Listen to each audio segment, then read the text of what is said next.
The rain had teeth that night. It tore at the windows, hissed against the roof. When the knock came, it wasn't polite. It was frantic. I opened the door and found my grandson, 8 years old, soaked through, chest heaving. His face was white beneath the street lamp. Mom coughed up a lot of blood and collapsed. His voice broke, the words tumbling out. My hand closed around his small shoulder. "Where's Dad? He hit Mom and left." The boy's eyes flickered. Fear, shame, and something darker, something learned too young. I didn't waste time. We drove through the storm, wipers slashing at the night. My pulse was steady, but my grip on the wheel was iron. When we reached their house, the front door hung open. She was on the floor, crimson staining her blouse, one hand trembling weakly in the air before it fell.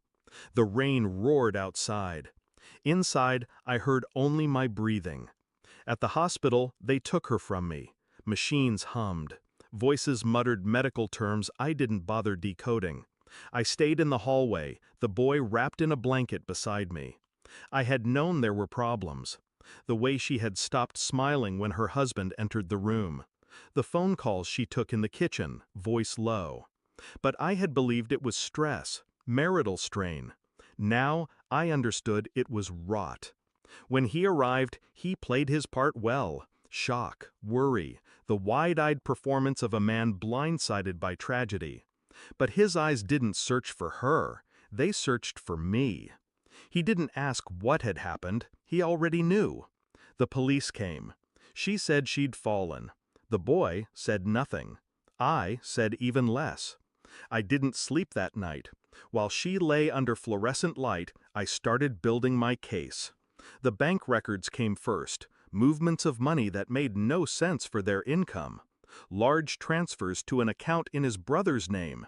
Then the insurance policy, quietly increased last year, naming him sole beneficiary.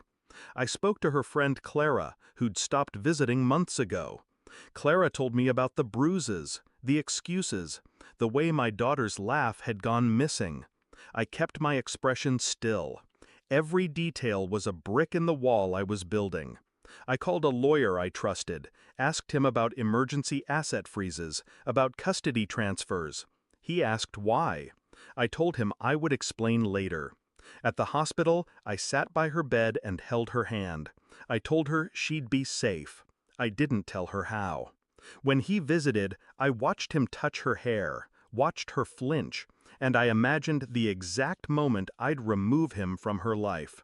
Not loudly, not with fury, but with precision. 2 days later, Clara called again.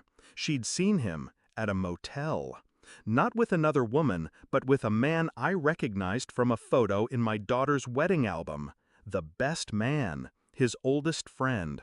And suddenly the shape of it became clear.